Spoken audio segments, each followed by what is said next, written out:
My name is Alara, and for most of my 66 years, I have believed that a life is measured by its quiet moments.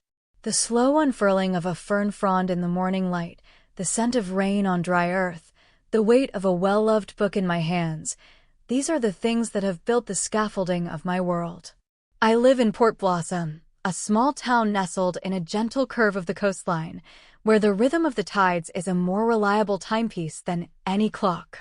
Here, I have curated a life of careful, quiet simplicity, working part-time at our small community library and spending my afternoons mending intricate lace and worn wool for a local tailor. It is a life that fits me like a soft, familiar cardigan. My son, Leo, lives a life of a much different tempo. He resides in Viridia, a city of glass and steel that hums with a relentless, ambitious energy. He is the lead architect at a prestigious firm, a designer of soaring towers and elegant, modern spaces. I am immensely proud of him. That pride has been the sun in my sky for decades, warming me through the long, often difficult years after my husband, Daniel, passed away. Daniel was the great love of my life, a man with a laugh that could shake the leaves from the trees and a heart full of gentle kindness. He was gone too soon, a sudden illness taking him when he was just 34, leaving me with a 6-year-old Leo and a grief so vast it felt like its own ocean. In the hollowed-out silence of his absence, I made a promise to our son and to the memory of the man I loved. I promised that Leo would want for nothing, that he would have every opportunity to build a life as grand as the dreams his father had held for him. And so I worked. I took on extra shifts at the cannery back then, my hands raw and smelling of salt and brine. I cleaned the summer cottages of wealthy families after they'd returned to the city. I sold my wedding band, my mother's pearls, and eventually, the small plot of land by Cypress Hollow that Daniel's grandfather had left him, or so I thought. Every dollar, every sacrifice, was a stepping stone for Leo. I made sure he had the best books, the art supplies he loved, the tuition for the summer programs that sharpened his brilliant mind. When he was accepted into the finest architectural university in the country, I took out a second mortgage on our small house, a secret I held close to my chest like a prayer. I never told him the depths of my struggle. I wanted his memories of childhood to be of warmth and security, not of a mother's weariness or the constant, gnawing worry of bills left unpaid. And he succeeded, beyond my wildest imaginings. He graduated with honors, met a sophisticated, beautiful woman named Catherine, and built a life that seemed to be spun from gold. My life, in turn, grew smaller and quieter. The mortgage was eventually paid, but my savings were non-existent, and my small pension, combined with my part-time work, was just enough to keep the fabric of my life from unraveling completely. It was enough. I had my books, my garden, the sea breeze that whispered through my window at night. I did not need extravagance. The invitation arrived in a heavy, cream-colored envelope. Leo's firm, Ethel and Sterling, had won a major international award, and they were hosting a summer solstice gala at their newest, most celebrated building in Viridia. Leo's name was in the center of the invitation, his achievement the heart of the celebration. "Please come, Mom," he had written in a note tucked inside. "It wouldn't be the same without you." The thought of it sent a flutter of anxiety through me. Parties in Viridia were Catherine's domain. She was a curator at a modern art gallery, a woman who moved through the world with an effortless grace that always made me feel clumsy and antiquated. Her compliments felt like evaluations, her smiles like carefully placed pieces of modern art, beautiful, but cold and impossible to interpret. Still, this was for Leo. So, I found my one good dress, a simple silk sheath the color of a twilight sky that I'd bought at a consignment shop years ago, and I took the train to the city. The gala was held on the rooftop terrace of a skyscraper that seemed to pierce the heavens. The air, even 50 stories up, was thick with expensive perfume and the murmur of cultured voices. String music drifted from an unseen quartet, and waiters moved silently through the crowd with trays of champagne and impossibly delicate canapes. I felt like a small, brown sparrow that had accidentally flown into a cage of exotic birds. Leo, handsome and confident in a tailored tuxedo, was holding court near a sculpture of polished chrome. He was surrounded by men in sharp suits and women in glittering gowns. Catherine was at his side, a vision in emerald green, her laughter bright and sharp as shattering glass. I watched them from a distance, my heart swelling with that familiar, aching pride. This was the life I had worked for, the world I had sacrificed everything to give him. After a while, he saw me hovering near a planter of white orchids. His face broke into a genuine, warm smile, the one that always reminded me of Daniel. He excused himself from his circle of admirers and came to wrap me in a hug. "Mom, you made it. You look beautiful." His embrace felt real, a brief moment of warmth in the cool, rarefied air. "Oh, Leo, this is incredible," I said, looking around at the breathtaking view of the city lights stretching out like a carpet of fallen stars. "Everything you've built, it's just magnificent." He beamed. "It's been a good year. A lot of hard work paying off." He gestured for a waiter and took 2 glasses of champagne, handing one to me. I rarely drink, but I took it, the crystal flute cold and foreign in my work-roughened hands. We stood in a pocket of relative quiet, watching the glittering spectacle. He seemed relaxed, happy, the pressures of his world momentarily forgotten. "I'm so glad you're here, Mom," he said, his voice lowering with an easy, casual affection. "It makes me happy to know you're finally able to relax and enjoy things. Really enjoying that $4,000 a month I send, I hope." The words seemed to come from very far away. The music of the string quartet warped into a dissonant buzz in my ears. I felt the blood recede from my face, a cold tide pulling it back to my heart, which had begun to beat a frantic, painful rhythm against my ribs. $4,000 a month? What was he talking about? "Leo," I whispered, my voice a dry rustle of leaves. What 4,000? His smile faltered, a flicker of confusion clouding his eyes. "The money, Mom. The $4,000 I transfer to your account every month. I set it up." God, it must be 4 years ago now. He looked at me, truly looked at me, and his confusion deepened into concern. "I wanted to make sure you were comfortable, that you didn't have to work anymore." My hand trembled, and the champagne glass slipped from my fingers. It did not fall to the plush outdoor carpet, but hit the polished stone floor with a sound that was shockingly loud, a crystalline explosion that shattered the elegant murmur of the party. Several heads turned in our direction. "Mom?" Leo's hand was on my arm, steadying me. I could barely draw a breath. The reality of my life, the careful budgeting, the worry over an unexpected car repair, the reason I still spent my afternoons hunched over a sewing machine until my back ached, crashed against his casual words with the force of a tsunami. "Leo, honey," I said, my voice shaking uncontrollably. "I work at the library 20 hours a week, and I do mending for the tailor in the evenings to pay my property taxes. I haven't received any money from you. Not a penny." The color drained from his face, leaving him pale beneath his city tan. "That's not possible," he stammered. "I see the transfer go out every single month. I set up the account with Catherine. She helped me. She said you were probably too proud to ever mention it, that you would never ask for help, but that you needed it." At the mention of her name, we both instinctively turned. Catherine was standing not 10 feet away, by the chrome sculpture. She had been watching us. And as my eyes met hers, the truth was there, stark and undeniable in the flickering candlelight. It wasn't just guilt on her perfectly made-up face. It was sheer, animal panic. The polite mask had fallen away, and in its place was the face of a thief caught in the act. Her manicured hand, the one holding a delicate piece of sushi, flew to her throat. She made a small, strangled sound, a gasp that was not for air, but against the sudden, crushing weight of discovery. The sushi fell from her chopsticks and landed unnoticed on the floor. Her green eyes, which I had always found so cold and unreadable, were now wide with a terror that was directed entirely at me. In that one, silent, shattering moment, I saw it all. For years of lies. 48 months of stolen care. Nearly $200,000 that should have been my peace of mind, my security, my rest. It had instead been funding her art gallery receptions, her designer wardrobe, her life of effortless, curated perfection.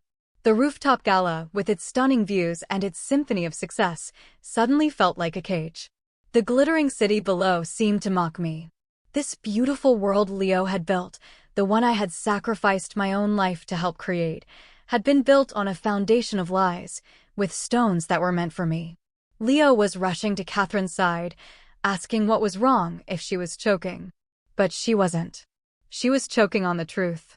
Her eyes never left mine, and in their depths, I saw the ghost of every meal I'd carefully planned, every repair I'd put off, every night I'd lain awake worrying about the future.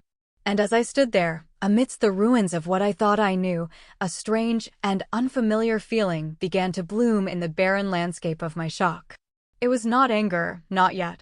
It was a cold, quiet, and utterly resolute strength.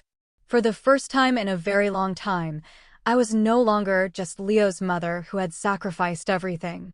I was Alara, a woman who had been profoundly wronged, and who was about to find out just how strong she really was. The train ride home to Port Blossom the next morning was a journey through a fog of disbelief. Leo had insisted on driving me back to my hotel after the party, the silence in his luxury sedan thick with unspoken questions and a dawning, sickening horror. He was a man adrift, cut loose from the moorings of what he thought was true. He kept repeating, "I don't understand, Mom. I just don't understand," his voice hollow with a pain I knew was only just beginning. I sat in my usual seat on the coastal train, watching the sprawling cityscape of Viridia give way to marshlands, and then the familiar, gentle coastline of home. The rhythmic clatter of the wheels on the track was a soothing counterpoint to the chaotic symphony in my mind. Catherine's panicked face was seared into my memory, a permanent afterimage against the backdrop of the glittering party. For 4 years, I had quietly accepted the growing distance between Leo and me as a natural consequence of his success. His calls became less frequent, his visits shorter and more hurried. I told myself he was busy building his empire. I told myself that a son's life naturally orbits his own wife and world, not his aging mother. But now I understood. The distance hadn't been natural, it had been engineered. Catherine had not only stolen my son's money, she had stolen his concern. By making him believe he was providing for me so handsomely, she had absolved him of the need to truly see me. He didn't worry because he thought I had no worries. He didn't call to check in because he believed my silence was a sign of proud contentment, not quiet struggle.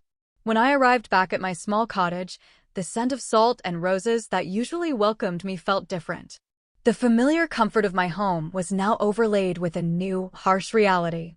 The worn armchair where I read, the slightly leaky faucet I kept meaning to fix, the threadbare patch on the living room rug, they were no longer just signs of a simple, frugal life. They were exhibits in the case against Catherine. They were evidence of her cruelty. A few days later, a sleek, unfamiliar car pulled up to my curb. It was Leo. He looked like a stranger in his own skin. The confident, brilliant architect was gone, replaced by a man who looked haunted, his expensive suit wrinkled, his eyes red-rimmed from lack of sleep. He didn't wait for pleasantries. He walked in and sank onto my sofa, dropping a thick manila folder onto my small wooden coffee table. "I hired a financial advisor, a woman named Clara," he said, his voice rough. "I asked her to do a full review, to find out where it all went." I sat opposite him in my reading chair, my hands clasped in my lap, bracing myself. He opened the folder, and the story it told was uglier than I could have imagined.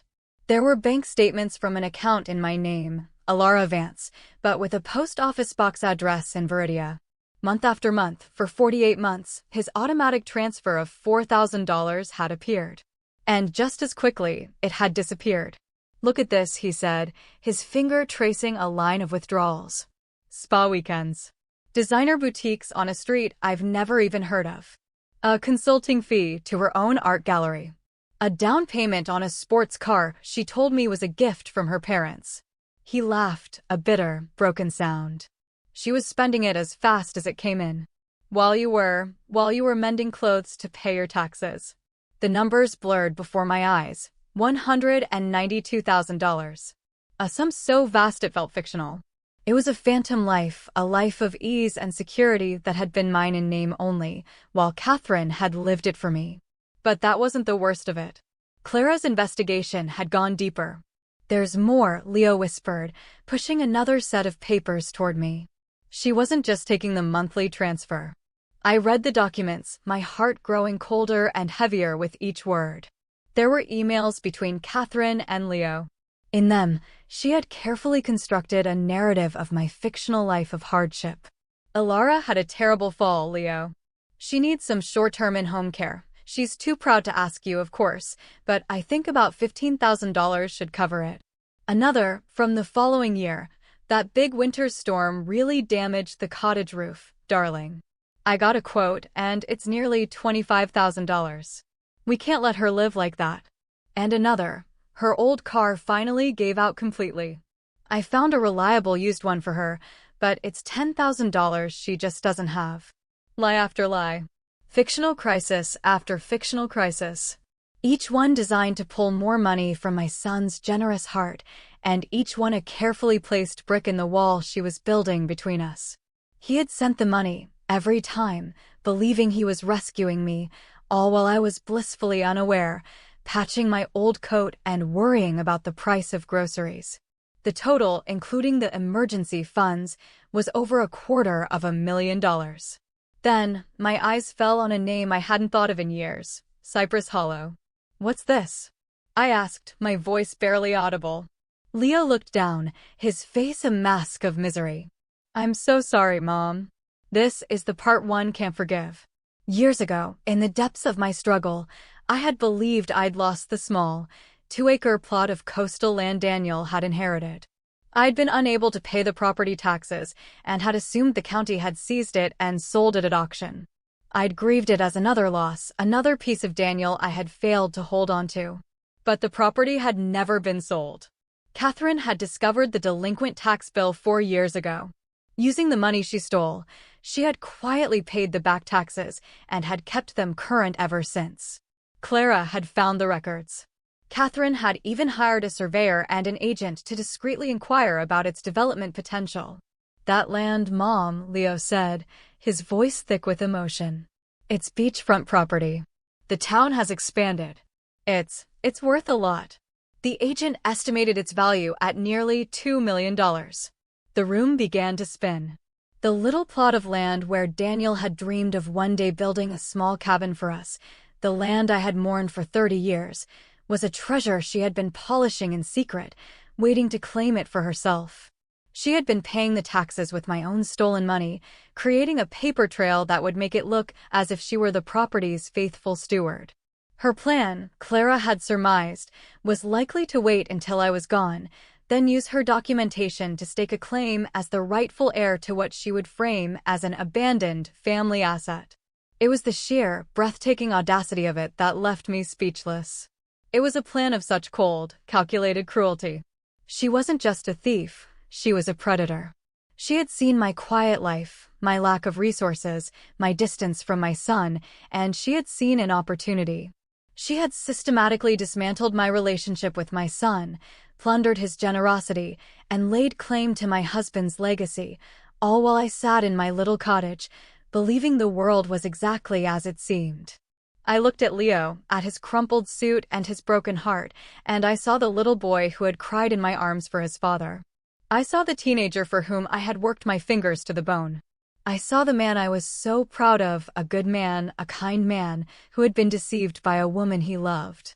He was watching me, his eyes filled with a terrible, pleading guilt. "What do you want me to do, Mom?" he asked, his voice cracking. "I'll leave her. I'll sue her. I'll press charges. I will spend the rest of my life making this up to you. Just tell me what to do." I looked around my familiar living room. I saw the photograph of Daniel on the mantelpiece, his smile so full of life. I thought of the Cypress Hollow property, not as a monetary value, but as a piece of his heart that had been waiting for me all this time. And I looked at my son, my beautiful, successful, and utterly devastated son. In that moment, something shifted within me. The grief and shock receded, and in their place, a quiet, unshakable resolve settled deep in my bones. I was not a victim to be pitied. I was a woman with a history, a legacy, and a future that was suddenly, unexpectedly, my own to claim. I need to think, Leo, I said, my voice clearer and stronger than it had been in days. This isn't about revenge. And it isn't about what you should do for me. It's about what I am going to do for myself. He looked at me, a flicker of surprise in his eyes. He had been prepared for my tears, for my anger, for my demands. He was not prepared for my strength. For the first time, I think he saw me not as his aging, fragile mother, but as Alara. And in his eyes, I saw a glimmer of the respect that had been missing for a very, very long time. 2 weeks later, the call came. It was Leo. His voice was strained. Mom, Catherine is back. She wants to talk. She wants to meet. All of us. A cold calm had settled over me in the intervening days. With the help of Clara, I had secured a lawyer in Viridia, a sharp, empathetic woman named Ms. Davies. We had already filed the paperwork to have the deed to the Cypress Hollow property officially and indisputably transferred into my name. The documents now sat on my dining table, a tangible symbol of my reclaimed legacy. She wants to meet at the penthouse, Leo continued, his voice heavy with weariness. She says it's her home, and she has a right to have this discussion there. Of course she did. She wanted the high ground, literally and figuratively. She wanted to be surrounded by the trappings of the life she had stolen, to wrap herself in the illusion of power.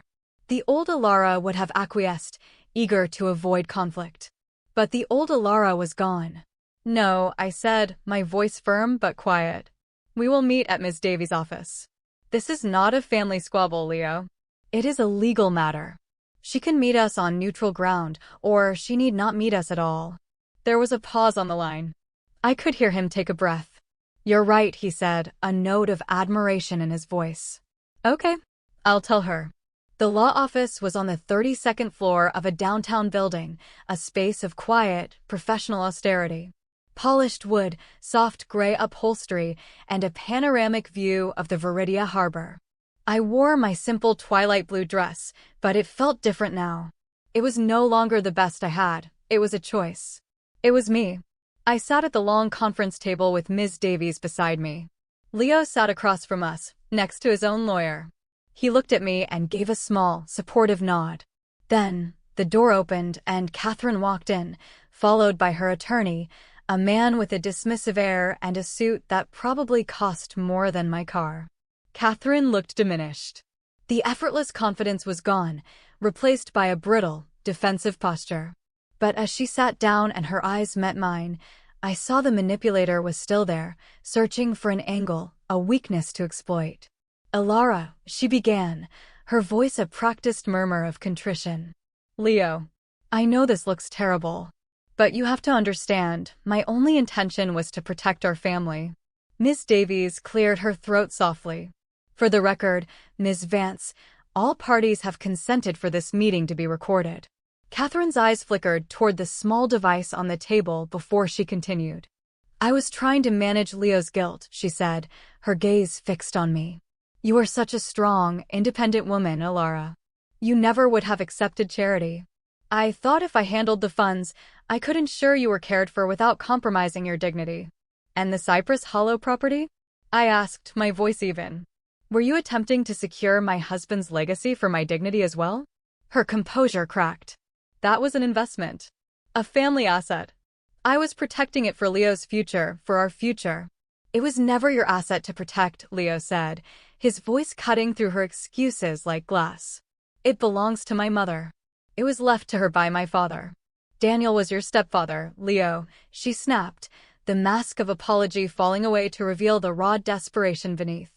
Practically speaking, I was managing. He adopted me when I was 6, Leo interrupted, his voice low and dangerous. He was my father. And you will not speak his name in this room. Catherine turned her full attention to me, her eyes pleading. Alara, please. Don't let this destroy our family. We can pay the money back. We can fix this. I love your son. I listened to her words, and I felt nothing but a profound and weary sadness for the woman she was. She still believed this was about money. She still believed this was a problem that could be fixed with a transaction. I stood up slowly, my hands resting on the back of my chair. I looked at my son, then at his wife. This was never about the money, Catherine, I said quietly, and the entire room fell silent. You stole my peace of mind. You stole my son's trust. But the one thing you stole that I can never forgive is that you made me believe, for 4 years, that my own child didn't care enough to pick up the phone. You let me feel forgotten. You let me sit in my home, wondering what I had done wrong, why he had become so distant. You took his love, which should have been my comfort, and you weaponized it to isolate me. I turned to Leo, my heart aching for the pain on his face. And you, my dear son, you let her. You were so busy, so successful, that you outsourced your love. You signed a check every month and believed that fulfilled your duty, and you stopped looking at me, really looking, to see if I was okay. Tears welled in his eyes. Mom, I'm so sorry. I know you are, I said softly. But being sorry isn't enough. This has to be a lesson. For both of us. I picked up a single sheet of paper from the stack in front of Ms. Davies. It was the official valuation of the Cypress Hollow property. I am about to become a very wealthy woman, I said, placing the paper in the center of the table. Thanks to you, Catherine, I was forced to rediscover a legacy I thought was lost. I will sell this land. I will quit my jobs.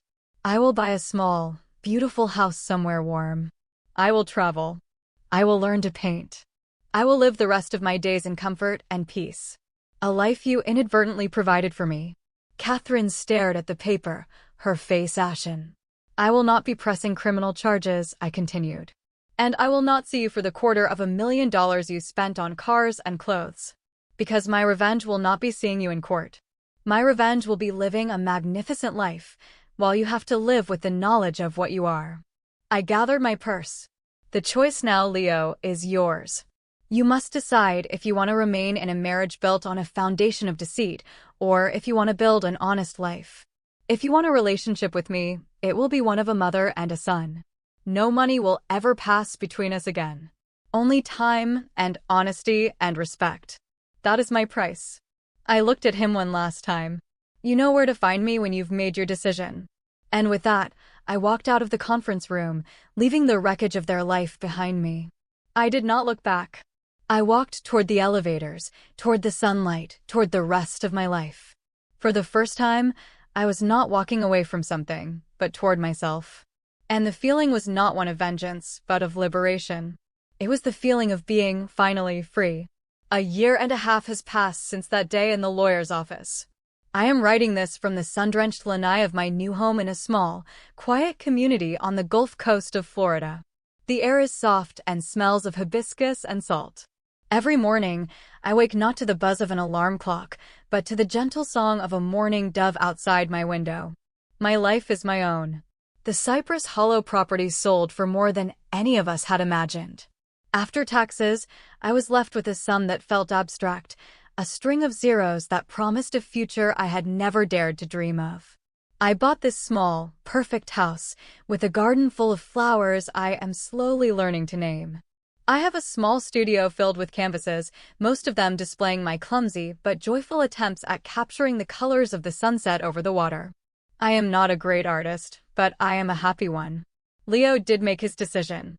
It took him 6 months of agonizing deliberation, of trying to see if there was anything left to salvage from the ruins of his marriage. In the end, there wasn't. Their divorce was quiet but absolute. Catherine, I am told, moved back to her parents' home in another state. Her grand life in Viridia had evaporated, leaving her with nothing but the consequences of her own choices. Our relationship, Leo's and mine, has been rebuilding, slowly and carefully, like one of my mended pieces of lace. The distance that money created is gone. In its place is a connection forged in truth.